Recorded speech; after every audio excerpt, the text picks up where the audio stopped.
weight of what we carry. The room smelled like old wood and stale cigarette smoke. It was late, somewhere past midnight in New York City, 1964. The kind of hour when the city quiets just enough that you can hear your own breathing. John Lennon sat alone in a dim corner of a studio lounge, guitar resting against the wall beside him. His eyes were red, not from exhaustion, but from something heavier. He'd been drinking, but not enough to drown it. Just enough to soften the edges of a grief he didn't know how to name. Outside, thousands of people were screaming his name. The Beatles were everywhere. Every radio station, every magazine cover, every conversation, and every home in America. But in that room, in that quiet, John wasn't thinking about the screaming. He was thinking about a man he'd never met, a man who'd been dead for 11 years. Hank Williams. The name had come up earlier that night in conversation with a session musician, an older man from Nashville who'd played steel guitar on some of Hank's final recordings. The man had mentioned it casually, almost in passing, the way you mention weather or traffic. But something in the way he said it, something in the reverence mixed with sadness, had stayed with John. He couldn't shake it. He was 29, the musician had said. Same age you are now. John hadn't responded. He'd just nodded, let the words settle, and excused himself to this room. Now he sat with that number repeating in his head. 29. The same age. The same pressure. The same crushing, endless demand to be something more than human while the world watched and waited for you to crack. Hank Williams had cracked. John knew that much. Everyone knew that much. The drinking, the pills, the back pain that turned into addiction, the loneliness that ate him alive even when he was surrounded by people who adored him. Hank had died alone in the back of a Cadillac on New Year's Day, 1953, his body giving out before his voice ever could. He'd left behind songs that would outlive everyone who ever heard them, but he hadn't lived to see it. John thought about that, about leaving something behind, about whether it mattered if you weren't there to witness it. He reached for the guitar. His fingers found the strings without thinking, muscle memory guiding him into a melody he didn't recognize at first. Slow, aching. The kind of tune that felt like it had always existed, waiting for someone to pull it out of the air. He didn't sing. He just played, letting the sound fill the silence, letting it say what he couldn't. The door opened. Paul McCartney stood in the doorway, hesitant. He didn't speak right away. He knew John well enough to recognize the look on his face, the weight in his posture. This wasn't the time for jokes or small talk. This was the time to either stay silent or say something that mattered. "You all right?" Paul asked quietly. John didn't look up. "Do you ever think about what happens when it's over?" Paul frowned, stepping inside and closing the door behind him. "When what's over?" "This." John gestured vaguely at the room, at the walls, at the world beyond them. All of it. The screaming, the songs, the whole bloody circus. Paul sat down across from him, arms folded, listening. "I was thinking about Hank Williams," John continued. "That bloke who played steel guitar tonight, he knew him. Said Hank was 29 when he died. Same as me." Paul didn't respond immediately. He understood where this was going. "He wrote songs that'll last forever," John said, his voice low, almost bitter. But he never got to hear people sing them back to him. He was gone before any of it mattered. And I keep thinking, what's the point? What's the bloody point of any of this if it just eats you alive? Paul shifted uncomfortably. "You're not Hank Williams, John." "No," John agreed. "But I could be." The words hung in the air like smoke. Paul wanted to argue. He wanted to tell John he was being dramatic, that he was letting the pressure get to him, that this was just the price of success. But he couldn't. because deep down, Paul knew the same fear. He felt it too, that gnawing sense that fame was a machine, and they were just fuel, that eventually the machine would consume them, and no amount of brilliance or talent would matter. The only question was how long they could last. Hank didn't have what we have, Paul said finally. He was alone. We've got each other. John looked at him, his expression unreadable. Do we? Paul didn't answer. For a long moment, neither of them spoke. The only sound was the hum of the building, the distant rumble of traffic outside, the quiet creak of the guitar against the wall. Then, John picked up the guitar again.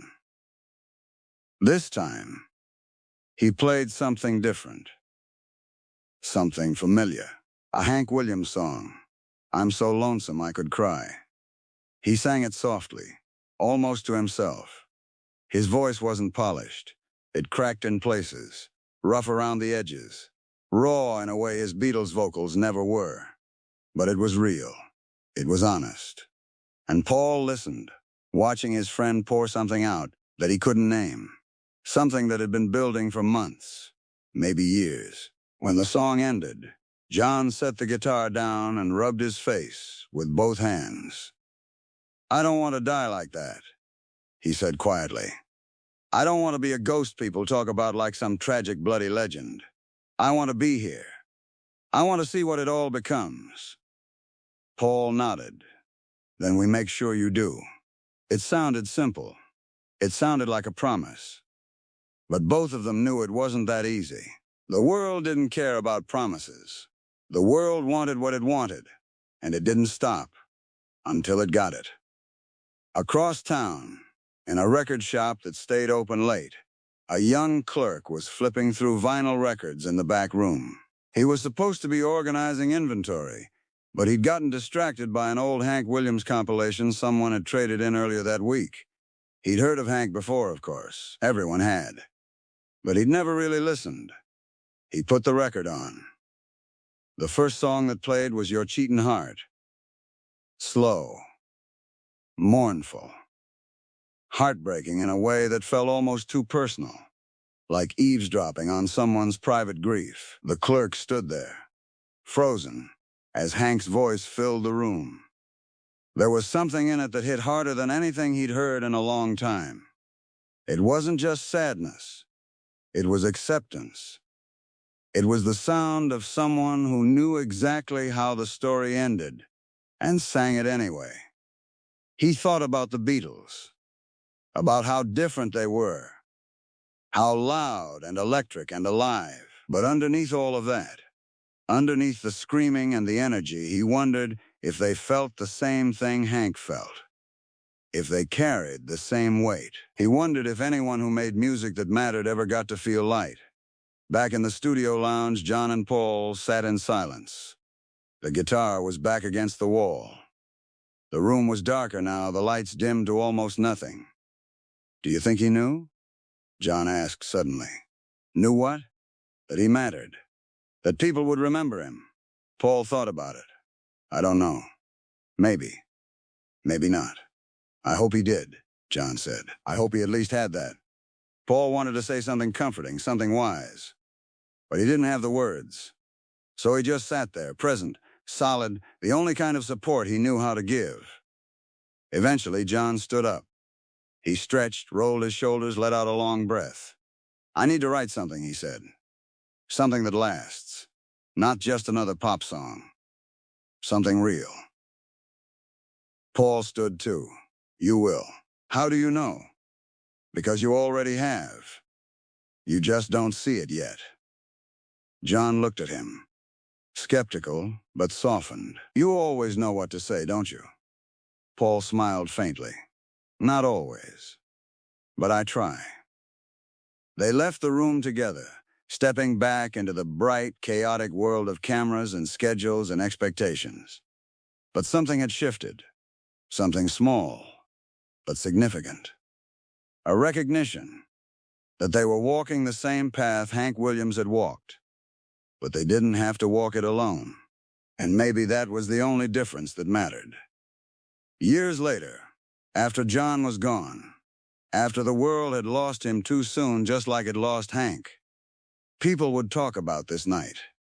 They would speculate about what was said, what was felt, what it meant. They would try to draw lines between the two men, to find connections in their music, their pain, their brilliance. But the truth was simpler than that. Both men had carried something too heavy to name.